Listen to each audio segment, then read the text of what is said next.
A very warm welcome to all the aspirant of library and information science. सभी विद्यार्थियों का स्वागत है जो भी लाइब्रेरी साइंस से BLS CLS या MLS कर रहे हैं, कर चुके हैं, या आप में से कई सारे ऐसे स्टूडेंट हैं जो कॉम्पिटिटिव एग्जाम की तैयारी कर रहे हैं। तो स्टूडेंट, आप सभी से रिक्वेस्ट है, अगर आप चैनल पर नए हैं तो चैनल को सब्सक्राइब कर लें, वीडियो को लाइक कर दें, अपने दोस्तों में भी शेयर कर दें ताकि उन तक भी लेक्चर का नोटिफिकेशन है वो पहुँच सके। तो आज का जो लेक्चर है इसमें हम कवर करने वाले हैं non documentary source of information. इससे पहले हमने दो और लेक्चर कवर कर दिए हैं जो कि पार्ट है यूनिट 5 का MLII 101 ब्लॉक 2 है। तो चलिए स्टार्ट करते हैं। Non documentary source of information. We have two type of non documentary source of information. एक तो ह्यूमन है, दूसरा ऑर्गेनाइजेशन है। तो ह्यूमन वाला देखते हैं क्या है। Under human there are numerous category, however we shall consider only the following. इनको ही हम देखेंगे। पहला है कंसल्टेंट, एक्सपर्ट हो गया, रिसोर्स पर्सन हो गया, एक्सटेंशन वर्कर हो गया, रिप्रेजेंटेटिव ऑफ फॉर्म हो गया, technological gate keeper, very important, invisible college, ये भी बहुत इंपॉर्टेंट है। फिर कॉमन मैन। तो एक एक करके सबको देखते हैं क्या क्या होते हैं। तो चलिए स्टार्ट करते हैं।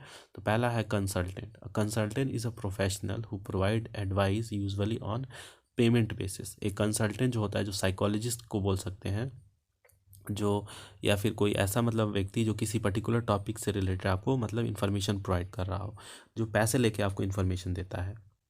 There are various category of consultant such as legal consultant हो गया, इंजीनियर्स हो गए कंसल्टेंट, कंसल्टिंग फिजिशियन हो गए। तो इस तरीके से वेरियस टाइप ऑफ कंसल्टेंट आपको देखने को मिल सकते हैं जो कि कुछ मतलब बहुत अच्छा अमाउंट जो आपसे चार्ज करते हैं। फिर एक्सपर्ट हो गए। An expert is a person, वो एक व्यक्ति है जो कि प्रोसेस करता है साउंड नॉलेज। वो एक तरह से आपको नॉलेज प्रोवाइड करता है by saying something on a subject हो गया, टेक्निक हो गया, या और भी चीज़ हो गई। On many occasion we need their help. बहुत सारे टाइम पे हमें उनकी ज़रूरत पड़ती है। फॉर एग्जाम्पल के तौर पे appointing an information scientist in an organisation. किसी ऑर्गेनाइजेशन में we set up interview board comprising expert. The interview the candidates judge and suitability for the post. तो ये सब क्या होते हैं, एक्सपर्ट होते हैं उस सब्जेक्ट से रिलेटेड। फिर आ गया यहाँ पे रिसोर्स पर्सन। रिसोर्स पर्सन कौन होते हैं?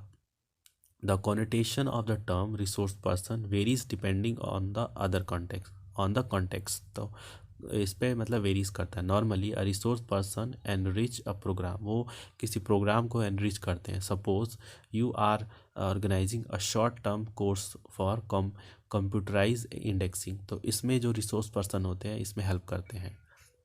फिर आते हैं एक्सटेंशन वर्कर।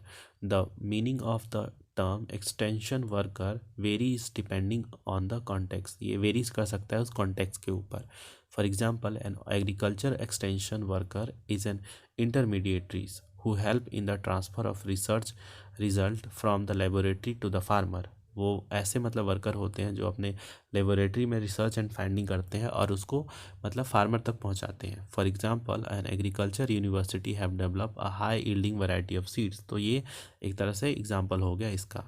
फिर रिप्रेजेंटेशन ऑफ फार्म हो गया। A representative is a person who is employed by a farm for sale, promotion या allied activity के लिए। तो इनको बोलते हैं usually he or she is smart, spoken well। तो वो स्मार्ट होने चाहिए, अच्छे दिखने वाले, अच्छा बोलने वाले। Time known more than language, उनका लैंग्वेज जो होना चाहिए वो अच्छा होना चाहिए। कैपेबल ऑफ कन्वेइंग पीपल, लोगों को मतलब अपने तरफ कन्वे करने के लिए, उनको कन्वेंस करने के लिए मतलब उनके अच्छा उनको क्वालिफिकेशन होना चाहिए, मतलब उनके पास अच्छा वोकल कोड होना चाहिए, बेसिक नॉलेज होना चाहिए चीज़ों से रिलेटेड। फिर उसके बाद आता है जो कि बहुत इंपॉर्टेंट है, टेक्नोलॉजिकल गेट कीपर। इस पे शॉर्ट नोट आता है और हमेशा आता है। A technological gate keeper is a well inform person in a particular field. एक टेक्नोलॉजिकल गेट कीपर जो होता है एक बहुत मतलब समझदार और बहुत ज़्यादा ज्ञानी व्यक्ति होता है किसी पर्टिकुलर सब्जेक्ट में। यूजुअली सम साइंटिस्ट हो गए, टेक्नोलॉजिस्ट हो गया, या प्रोफेशनल इन बिजनेसमैन हो गया। इनको बोल सकते हैं have a good got a tendency to acquire information from various source. ये वेरियस सोर्स से इंफॉर्मेशन जो है एक्वायर करते हैं। To keep himself herself updated या developed in the field and disseminate the information to the person. और दूसरे व्यक्तियों तक इंफॉर्मेशन पहुंचाना। और ग्रुप में have been interested to the information, या कोई ग्रुप हो जो कि इससे इंफॉर्मेशन के लिए आतुर हो। There is a formal course to train a person, एक फॉर्मल कोर्स किया जाता है ताकि उन पर्सन को ट्रेन किया जा सके as a technological gate keeper, ताकि वो एक टेक्नोलॉजिकल गेट कीपर के रूप में आ सके। Almost automatically they grow into the technological gate keeper. तो इनके कुछ यहाँ पे लिखे हुए हैं, जैसे technical authority, a high standard of technical and scientific जो इसमें प्रोफेशनलिज्म होनी चाहिए, high level of verification performance होना चाहिए, a formal role in the organisation में उनका होना चाहिए। फिर उसके बाद a potent and constructive attitude होना चाहिए टू द जनरल प्रॉब्लम हो गया, या ओपन एंड इंटरेस्टेड एटीट्यूड होना चाहिए इनोवेशन प्रॉब्लम एंड कलीग के द्वारा। फिर इनविजिबल कॉलेज क्या होता है?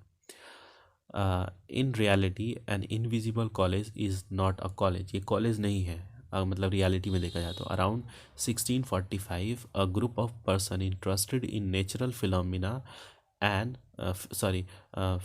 philosophy and other part of human learning started meeting secretly at Gershenman College और एल्सवेयर। इन लोगों ने मतलब एक ग्रुप ऑफ पीपल ने एक टॉपिक पे मतलब बात करना शुरू किया जो गार्शनमैन कॉलेज था या कहीं पे भी इन लंदन में, under the name of invisible college, इसका नाम इन्होंने इनविजिबल कॉलेज रखा।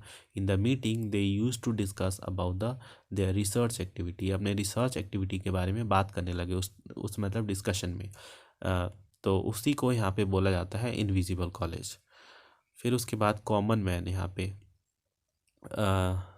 hence they can be defined as an invisible college as the loosely formed association of of like-minded people come into together to share their experience and knowledge, ताकि वो मतलब अपने experience और knowledge को share कर पाए। तो उसी को बोलते हैं यहाँ पे इनविजिबल कॉलेज। फिर कॉमन मैन नाम से समझ में आ जाता है, in our day to day life we gather plenty of information from common man. जैसे मैं भी कुछ बता रहा हूँ तो ये भी एक तरह से कॉमन मैन ही हूँ आप लोगों के लिए, जो कि आपको इन्फॉर्मेशन प्रोवाइड कर रहा हूँ।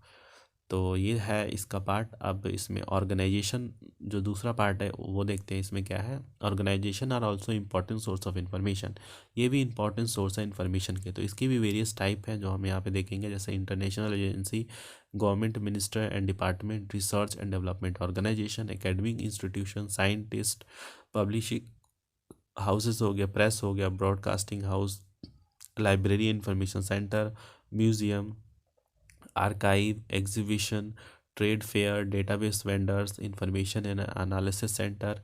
तो ये सारे भी इम्पोर्टेंट हैं।